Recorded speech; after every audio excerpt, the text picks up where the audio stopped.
Mesdames, Messieurs, merci de nous avoir choisis. Bienvenue dans votre magazine En toute vérité. Nous recevons ce soir Monsieur Mukala Sonkwe. Il est le président urbain de la FEC Lubumbashi, comme vous le savez. Bonsoir, Monsieur Mukala Sonkwe. Bonsoir, Sanga. Héritier Maïla, bonsoir. Bonsoir Sanga, bonsoir Monsieur Mukala, bonsoir également à ceux qui suivent le magazine En toute vérité. Comme vous le savez, mesdames, mesdemoiselles et messieurs, l'actualité sur le plan économique était dominée cette semaine par la chute du prix des métaux sur le plan mondial. Nous allons aborder les conséquences de cette chute dans ces magazines avec notre invité. C'était aussi la rentrée scolaire. Quelles sont les difficultés qu'on a rencontrées dans le coin et recoin de la province du Katanga? On va analyser les causes et les conséquences de tout ça dans ces magazines. C'est avec notre invité Mukala Sonkwe, comme je le présentais tantôt là. Chaque 15 septembre, le monde célèbre bien entendu la journée internationale de la démocratie. Avant que nous puissions aborder notre magazine, bien entendu, est-ce que vous persistez par rapport à tout ce qui se passe au pays sur votre thèse d'avoir une démocratie de type économique? Oui, la démocratie, nous devons la soutenir. Mais c'est quel type de démocratie? Vous savez, la démocratie, il y a plusieurs sortes de démocratie. Si vous lisez, c'est un écrivain, un économiste indien, c'est Kumar Amartya Sen, dans son livre La démocratie des autres. Lui disait que la démocratie doit protéger une population de la misère, de la famine et attirer soutenir la population et l'encadrer convenablement. C'est-à-dire, un gouvernement doit se préoccuper du niveau de vie de la population, de la qualité de la population et aussi la sécurité humaine. La démocratie, ce n'est pas, je pense que la démocratie que nous parlons ici chez nous, c'est tout simplement la démocratie libre et pluralisme. C'est ça la démocratie que nous voulons. Ça, la démocratie ne se limite pas seulement au choix des dirigeants, non. Il y a plusieurs choses. Il faut que la population en trouve quelque chose. Parce que dans la démocratie, il y a les choix, il y a aussi la liberté. Vous savez, pour être libre dans les choix, il faut quelque chose. C'est la raison pour laquelle nous, les mots démocratie, oui. Quel type de démocratie? Nous avons besoin de la démocratie économique qui donne l'occasion à la population d'accéder aux ressources du pays. Ce n'est pas tout simplement aller lire et les autres. Maintenant, vous passez la nuit sans manger, mais vous dites vous êtes dans la démocratie. Quel type de démocratie? La démocratie doit combattre la famine. Ça, c'est l'idée de Kumar Amartya Sen dans son livre là que je viens de vous citer, La démocratie des autres. Moi, je pense que la démocratie, nous avons besoin. Mais quel type de démocratie? Nous allons tout d'abord ici chez nous, allons fêter la démocratie. Quel type de démocratie qu'on va fêter les 15? Moi, je pense ici chez nous, on n'a pas encore eu la démocratie propre aux Congolais, non? Donc c'est le volet économique qui pose problème jusqu'à présent. Pour tout d'abord les choix là, pour aller choisir librement, il faut avoir quelque chose. Déjà, si vous parlez de quelque chose, c'est l'économie. Ce n'est pas la politique, non, les discours, non. Et on ne peut pas mettre en poche un discours, non. On met quelque chose dans les poches et non les discours dans les poches. Monsieur Mukala Sonkwe, cela nous permet d'aborder le premier sujet, bien entendu, la chute de métaux, du prix des métaux, bien entendu. Vous savez, la République démocratique du Congo, son économie est focalisée sur l'exploitation minière, et principalement ici au Katanga. Maintenant qu'il y a chute du prix de ces métaux, comment est-ce que vous analysez cette situation? Ça aura quelles répercussions sur le plan social? Moi, je pense que ce n'est pas la première fois qu'on a parlé les secteurs miniers. Qu'est-ce que je vous avais dit, M. Sanga? Je vous ai dit, nous avons des sources de richesse, des sortes de richesses. Il y a nos propres richesses, il y a aussi la richesse des autres. Qui a fait citer les métaux? C'est les Congolais ou bien ce sont les autres? Moi, je pense que ça, c'était déjà prévisible. On ne peut pas baser notre économie ou bien notre richesse dans la richesse des autres. Non, nous devons distinguer des choses. Maintenant, qui tient compte de notre exploitation? Personne. Qui a fait citer les cuivres? ce sont des autres. Ça, c'était prévisible. C'est la richesse des autres. On ne peut pas prendre aujourd'hui les cuivres, les cobaltes, les zincs comme notre richesse. Non, c'est la richesse des autres qui fixe les prix, qui contrôle les prix, qui connaît la valeur. Ce sont des autres. Nous, maintenant, si c'était nos produits propres, il faut revenir dans l'ancien prix. Pourquoi c'est difficile d'amener le cuivre à 10 000? Qui a fait citer de 10 000 à 4 000? C'est qui? Mais on exploite ça ici en République démocratique du Congo, quand bien même on vend ça ailleurs. Maintenant, qui a dit que c'est le gouvernement congolais qui a fait citer le cuivre, ou bien c'est ailleurs? C'est ça que je dis, moi, c'est la richesse des autres. C'était déjà prévisible. Vous voyez, même on a fait citer ce prix-là. Est-ce qu'on tient compte même de l'énergie qu'on est en train d'utiliser pour produire le cuivre? Non. On a fait citer en fonction de leur économie. On ne tient même pas compte de notre économie, non, de leur économie, de ceux qui achètent, de ceux qui transforment, de ceux qui donnent la valeur de ces métaux. Maintenant, comme conclusion, M. Sanga, ce n'est pas notre richesse, c'est la richesse des autres. C'était prévisible. Héritier Maïla. Alors, M. Moukala, c'est la richesse des autres. Comment, alors qu'on sait par exemple ce qui se passe à Kolwezi, il y a 4500 travailleurs qui sont menacés et 5500 autres qui œuvrent dans le domaine, dans le même domaine donc de cobalt comme la sous-traitance, ils sont aussi menacés. C'est à peu près 10 000 travailleurs qui sont menacés. On va continuer toujours à parler de la richesse des autres. Oui, c'est la richesse des autres. Maintenant, lui, il a déclaré qu'il n'y a pas moyen de continuer la charge par rapport à la vente. Oui, si vous produisez à 6 500 et maintenant la vente est de 4 500, vous allez travailler comment? Maintenant, vous allez attaquer votre capital. C'est tout à fait normal. Mais on ne sait pas comment ils ont fait leur étude de faisabilité. Ils ont calculé les cuivres à combien pour s'engager à produire les cuivres dans le Congo. Moi, je pense que tout ça, c'est le ministère de Mines qui doit connaître pourquoi les sociétés menacent de fermer. Ils ont fait l'étude de faisabilité à quel prix? Au prix de 10 000, au prix de 8 000, au prix de 4 500. Ça, c'est tout simplement le ministère qui connaît les secrets de chaque société. Mais fermer, je pense qu'on a peur d'attaquer leur capital. Ce que je voulais dire, c'est qu'ils ne mangeaient pas seuls. Il y avait quand même 10 000 Congolais qui bénéficiaient aussi de... Maintenant, les 10 000 Congolais bénéficiaient dans les bénéfices, ce n'est pas dans les capitales. C'est comme moi, dans mon magasin, je produisais $1000. Aujourd'hui, je commence à produire $200. Comment je vais garder les personnels? Il faut que j'adapte les personnels en fonction de la rentabilité. Maintenant, s'il n'y a pas la rentabilité, je pense qu'il y a des gens qui déclarent aussi la chute. On ferme les magasins parce que la production ne correspond pas à la charge. Ce n'est pas seulement les agents. Il y a des charges de l'État, il y a plusieurs choses à ajouter. Maintenant, avec la production et la vente, si la production coûte plus cher par rapport à la vente, il faut fermer. Monsieur Moukalaï, maintenant on n'arrive pas à comprendre comment du fait que, bon, c'est vrai, il y a chute du prix de métaux, principalement du cuivre sur le plan mondial.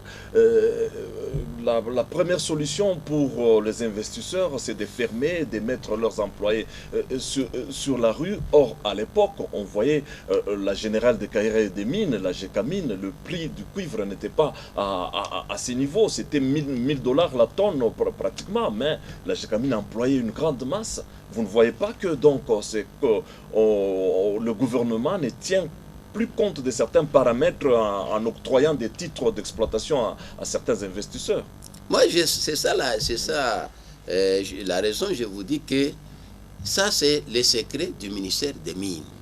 L'étude de faisabilité là qu'on a fait, toutes les sociétés pour s'engager, il y a une étude de faisabilité. Ils ont présenté quoi comme coût de production avant de s'engager. Comme je n'ai pas d'informations sur les études de faisabilité, je ne peux pas vous dire quoi que ce soit. Moi, je pense que tout ça, on doit revenir toujours au secteur minier, que ce n'est pas notre richesse.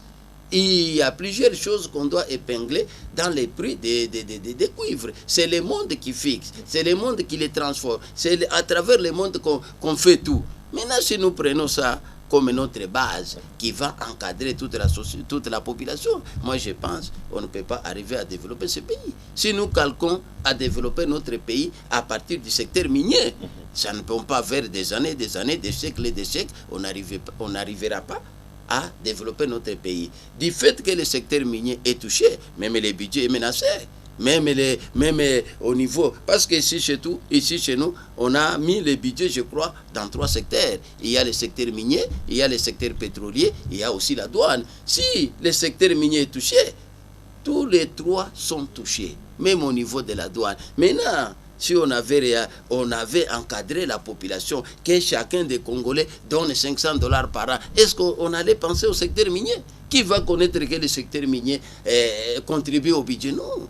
Mais même au niveau de la GECAMINE, ce n'est pas tout simplement la GECAMINE qui finançait les budgets, non. Il y avait plusieurs secteurs. Il y avait les caoutchoucs, il y avait les cafés, il y avait les maniocs, il y avait tous les secteurs contribuaient au budget de l'État. Mais cette année-ci, on a négligé l'essentiel. Vous savez, dans d'autres pays, le budget est basé sur 2 secteurs.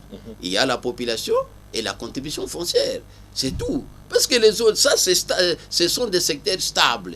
Mais les autres, ça bouge. Si vous dites non, la douane, ça dépend des consommateurs. Ça dépend aussi de la production interne des industries. Si vous dites d'autres, le pétrole, ça a chuté, vous voyez, les barils a quitté de 150 combien? $43.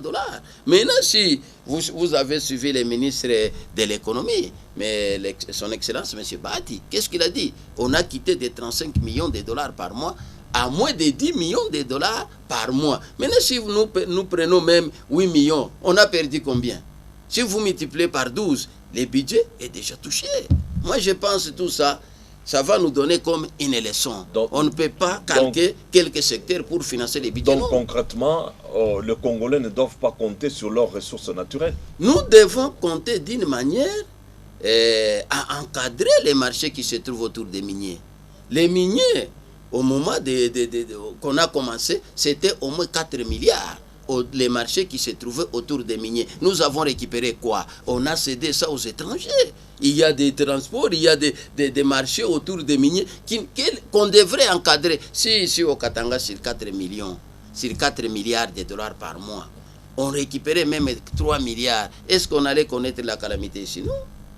On allait stabiliser notre économie, on allait donner la richesse aux enfants. Parce que si un Congolais a 500 000, il va investir où? Il ne peut pas aller investir en Zambie ou en Afrique du Sud. Il va investir là où il peut encadrer la population. Mais on a tout donné aux autres.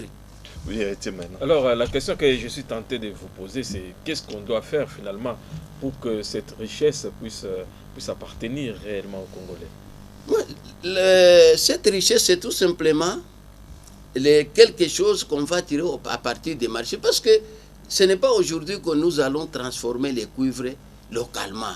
Pour que les cuivres soient notre richesse, nous devons les produire, les transformer et les consommer localement. Ça, maintenant, les cuivres deviennent notre richesse. Parce que la richesse, c'est pour qu'elle soit réellement notre richesse, il faut que ces richesses doivent contribuer au budget de l'État. Mais aujourd'hui, combien?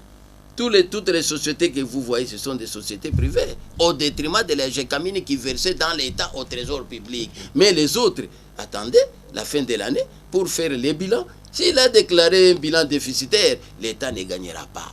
Mais même si la GECAMINE produit en déficit, mais les retombées là sont versées dans le trésor public, petit à petit, on va réhabiliter. Mais aujourd'hui, moi je pense qu'il est important de récupérer dans le secteur minier, c'est récupérer les marchés qui se trouvent autour des miniers. Vous ne pouvez pas dire aujourd'hui, nous allons transformer les cuivres en produits finis ici chez nous. Non, nous sommes des producteurs de matières premières. Donc c'était une erreur de libéraliser ce secteur ou bien de favoriser la création? Oui.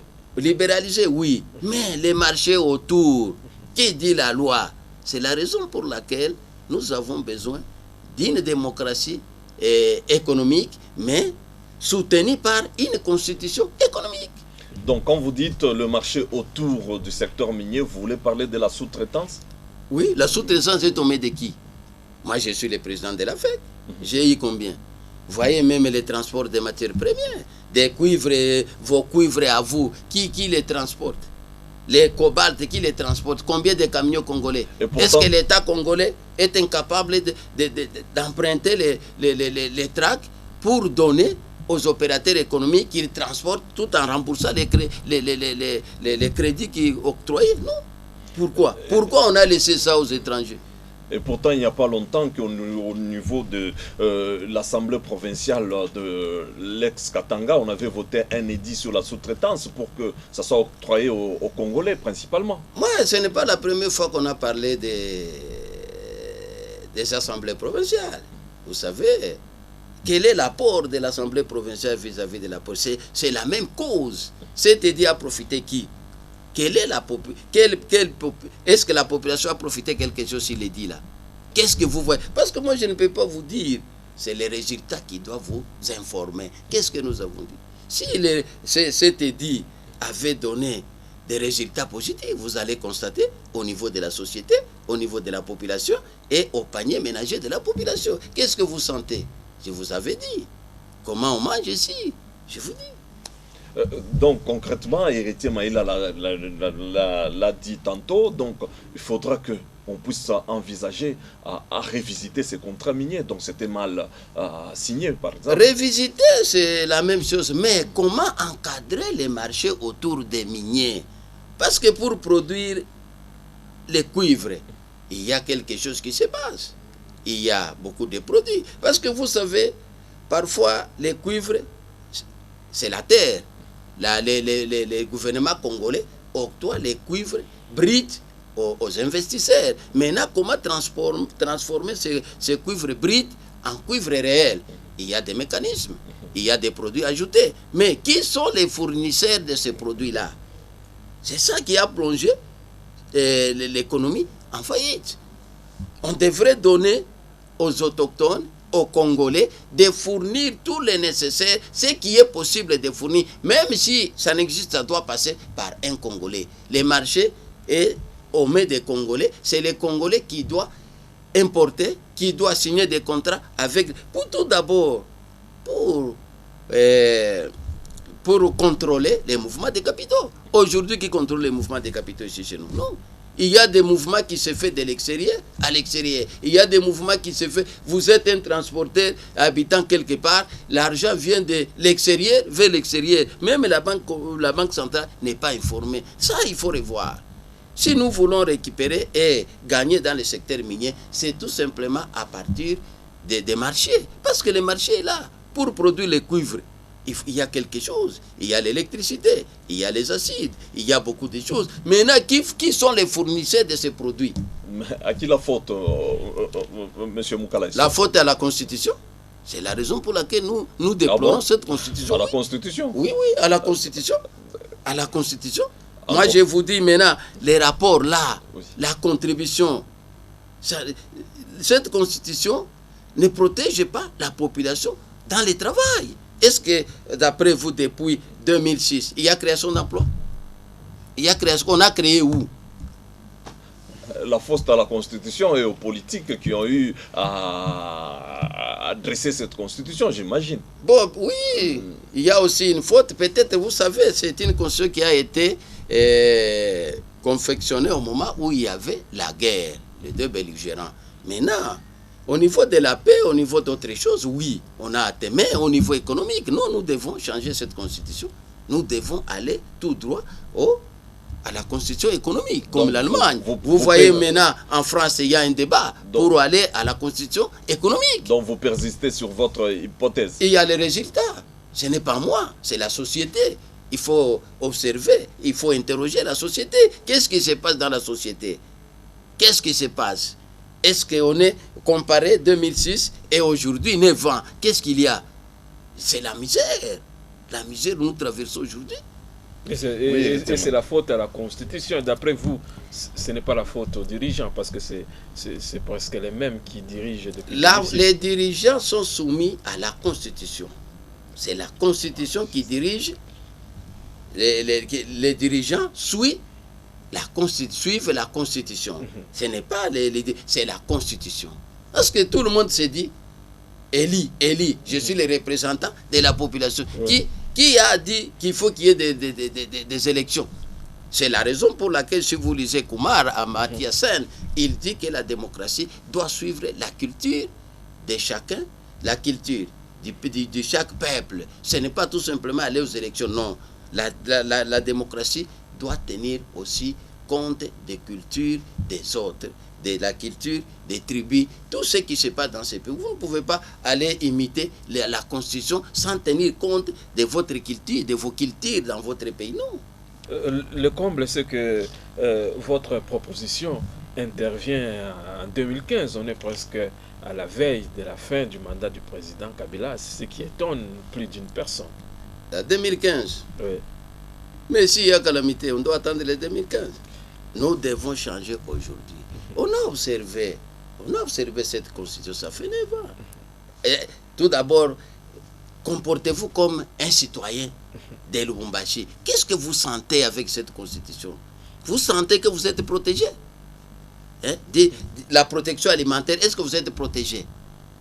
Moi, je ne pense pas. Nous devons adapter la situation vite que possible. Si aujourd'hui, il n'y a personne qu'on peut appliquer cette constitution, vous allez faire quoi avec votre constitution? Ce que nous parlons aujourd'hui, c'est comment protéger la population. Nous sommes dans une situation très grave économiquement. Il faut aller vite pour sauver la population. Si la constitution tout d'abord, c'est une convention de toute la population. On a confié ça à une personne pour surveiller, qu'on a mis au-dessus de tout. Maintenant, si cette constitution a raté d'atteindre le bien-être, a raté d'atteindre le bonheur de la population, pourquoi nous allons attendre 2020? Non, nous devons tout de suite changer. C'est comme un bateau qui veut chavirer, vous dites non, il faut arriver tout d'abord au bord. Si ce bateau n'est pas arrivé au bord, vous allez faire quoi? S'il est tout près d'accoster, on va quand même s'écouler. On va les laisser parce qu'il a, nous sommes déjà traversé une grande partie. Même dans l'océan, même à 20 mètres, tu peux mourir. On a plus de chances. Maintenant, si les vents changent, et vous rentrez là où vous avez quitté, vous allez faire quoi? Moi, je pense qu'il faut sauver tout. Il faut sauver ces bateaux. Moi, je vous dis, les bateaux, et à qui la faute? Vous donnez un bateau à un capitaine. Est-ce que vous avez respecté les principes d'Archimède pour faire ces bateaux? Non, vous n'avez pas respecté ça. Alors, si le peuple est d'accord avec vous de changer les bateaux, mais changer aussi. Oui, nous devons poser la question à la population. Oui. Parce que parfois, ces derniers temps, les gens se disent population. Mais cette population, c'est peut-être son épouse, ses enfants qui disent, mais au niveau de la population, pourquoi ne posez pas la question à la population, comment il évolue depuis 9 ans? Tu peux donner quel pourcentage de l'évolution de la population? Alors, pourquoi seulement vous parlez du bateau, changement du bateau?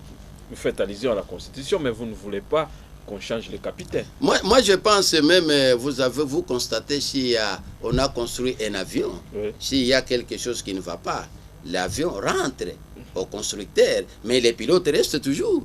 Est-ce qu'on a licencié les pilotes parce que les bateaux étaient mal construits? Non. Non, même l'avion était mal construit. Non. Vous voyez même Boeing, vous voyez même Airbus. Parfois, non, il faut retourner au constructeur. On n'a pas respecté quelque chose. Mais les pilotes restent dans leur société. Même s'il ne connaît pas manipuler cet appareil, c'est grave.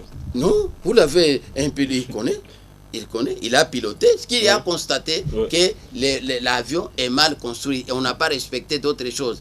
Il connaît comment il faut piloter. Monsieur Moukala Sonkwe, bon, vu le débat qui est en vogue dans le pays pour le moment, donc toute personne qui ferait une proposition pareille à la vôtre, donc directement on voit que bon, il veut faciliter donc au régime en place de continuer au-delà de 2016, de 2016 voulais-je dire. Donc c'est le calcul entre dans le compte de la mouvance présidentielle. Nous sommes des opposants des systèmes ou bien nous sommes des opposants de quelqu'un. Vous devez distinguer des choses. Vous êtes dans l'opposition, vous êtes dans la majorité. Votre mission, c'est quoi? C'est sauver la population. Vous n'êtes pas opposant de quelqu'un, vous êtes opposant de quelque chose qui empêche la population d'atteindre leur bien-être. C'est ce que nous devons dire. D'abord, ce que j'ai dit, les changements de la Constitution, ce sont des opposants qui devraient demander ça depuis longtemps. Parce qu'ils il observe la population. Si quelque chose ne marche pas, ce D'accord, sont on peut des le faire. opposants. D'accord, changement de la Constitution au-delà de 2016. Maintenant, il faut calculer la population en 2015 à 2016 sera où? Parce que c'est aujourd'hui, vous dites non, les bateaux, nous sommes à 500 mètres, mais il faut 4 heures. Maintenant, il y a un vent, au lieu de sauver les bateaux, vous dites non, forçons pour arriver là-bas. Maintenant, si les bateaux est chaviré, vous allez sauver quoi? C'est depuis 2011 que cette population continue à souffrir. Il ne reste peut-être On a qu'une année. observé depuis 2006. Il y avait des indices. Oui. Parce que, vous savez, la Constitution est là pour amener la population quelque part et non faire reculer la population en arrière. Si vous voyez la population congolaise, on reculait par rapport, vous comparez la vie de 2006 et la vie d'aujourd'hui, spécialement ici au Katanga, on a reculé. On a reculé. Même si on donne cette constitution à une autre personne, peut-être en 2 jours, il va changer la constitution. Parce qu'il y a beaucoup de choses qu'on a installées qui n'amènent pas les pays de l'avant, qui a fait chuter. Vous savez, les budgets, c'est de combien? Avec cette crise, nous allons atteindre quoi? Peut-être 4 milliards de dollars comme réalisation. Maintenant, on va prendre 1,3 milliard pour financer les élections. Pour obtenir quoi?